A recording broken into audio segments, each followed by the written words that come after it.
Ən kədərli və ən sevincli xatirə danışa bilərsiniz. Kədərli 70 ilə yaxın gəlir məndən. Bacımın Hə. ölümü. Mənim indiyə kimi gözümün qabağındadır da. O mənə deyirdi, pəncərəyə çıxardırdım falan. Cəmi 2 yaş böyük idim onu. Mən qəfildən götürüb apardılar kəndə.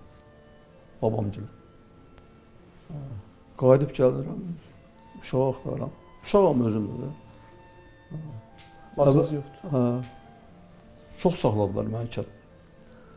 Anam da rəhmətli anam boylu idi.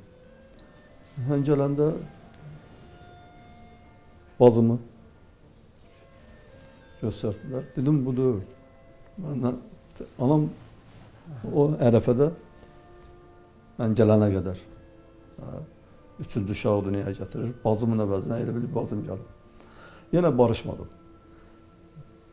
Məni o hala saldıqlarına görə kədərin fəlsəfəsinə bax.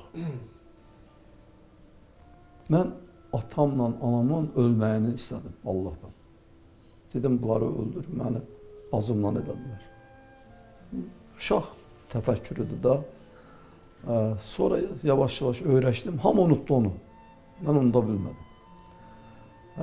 Mən kədərli, uşaqlıq dövrümə aiddir. Amma sonra kədərlərin fantastikasını yaşamışam mən. Kədərlərin. Mən kimləri itirmişəm, dostlarımı, ailə üzvlərimdən. Bu barədə mən də...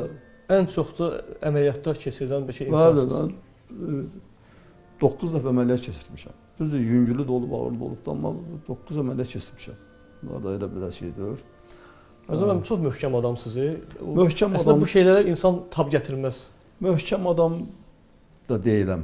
İndi ola bilsin, keçmişdən idmançı olmuşam, eləmişəm, biraz bədənim güclü olubdur falan. Biraz mən qidalanmama fikir verən adam olmuşam. Mən hər şeyi yeməmişəm. Keyfiyyətli şeylər. Hər şeyi yeməmişəm. İçki içən vaxtı hər içkini içməmişəm. Siqaret çəkən vaxtı hər siqaret çəkməmişəm. Yəni bunlar mən indi başqa mən də demirəm.